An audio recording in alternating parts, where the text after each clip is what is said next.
سڵاوتان لێبێتم کاتتان باش پوختەی هەواڵتان پێشکەش دەکەم. وەزیری ڕۆشنبیری داوای هاوکاری بۆ هونەرمەندان و ڕۆژنامەنووسان دەکات و وەزیری دارایی شڵەتی دەکاتەوە. بە گوێرەی نووسراوێکی حەمەی حەمەسەعید وەزیری ڕۆشنبیری حکوومەتی هەرێمی کوردستان کە لە ڕێگەی سەرۆکایەتی دیوانەوە ئاراستەی سەرۆکایەتی ئەنجومەنی وەزیرانی کردووە داوا کراوە سندوقێکی هاوکاری بۆ هونەرمەندان و نووسەران و وەرزشوانان و ڕۆژنامەنووسانی نەخۆش بکرێت و بڕی 300 ملیۆن دینار بخرێتە ناو سندوقەکەوە.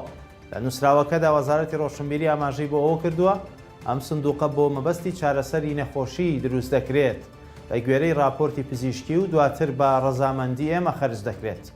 لە هەموو حاڵەتێک نابێت خەرجی ئاماژە پێکرا و لە 7 ملیۆن و 500 هزار دینار زیاتر بێت. لا بەرامبەریشدا سەرۆکایەتی دیوانی ئەنجومەنی وەزیران نووسراوەکەی وەزیری ڕۆشنبیری ئاراستەی وەزارەتی دارایی کردووە و داوای وەڵامی کردووە. لەو ڕۆژەوە ئاوات شێخ جەناب وەزیری دارایی دەڵێت با بەڕێستان ڕادەگەیەنین ناتوانرێت هیچ پاڵپشتیەکی ئەم سندوقە بکرێت لەبەر ئەوەی لە دوای ساڵی 2014ەوە بەهۆی نەمانی بودجەی هەرێمی کوردستان و قەیرانی داراییەوە حکوومەتی هەرێم ئەولەوێتی دابینکردنی موچەیە بۆ فەرمانبەران.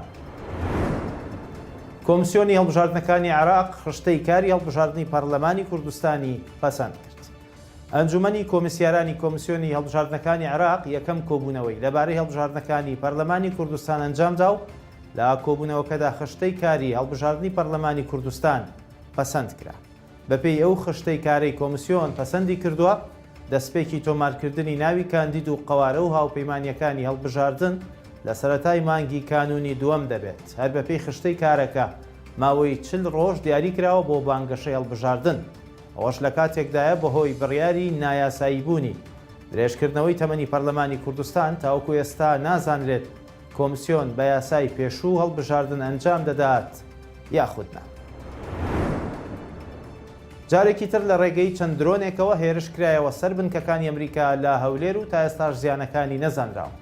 بە گوێرەی و زانیاریانی تایبەت بە شارپرێس دراون بەرەبەیانی ئەمڕۆ ژمارەیەک درۆن شاری هەولێریان کردوتە ئامانج و هێرشیان بۆ سەربنکەکانی ئەمریکا لە نزیک فڕۆکەخانی هەولێر ئەنجام داوە. ئەوەش زانراوە لە کاتی ئەنجامدانی هێرشەکاندا زەنگی ئاگادارکردنەوە لە باڵیۆزخانەی ئەمریکا لە هەولێر لێدراوە و تاوەکو ئێستاش ئاستی زیانەکانی ئەم هێرشە دیار نییە. ئەوش لە کاتێکدا دوێنێ وەزارەتی بەرگری ئەمریکا ئاشکرای کرد وەزارەتی بەرگری ئەمریکا بە میدیای وڵاتەکەی خۆی وتووە لە 7 ئۆکتۆبرەوە 38 جار لە عێراق و سووریا هێرش کراوەتە سەر هێزەکانیان و بەهۆیانەوە لانی کەم 45 سەرباز و کارمەندیان بریندار بوو.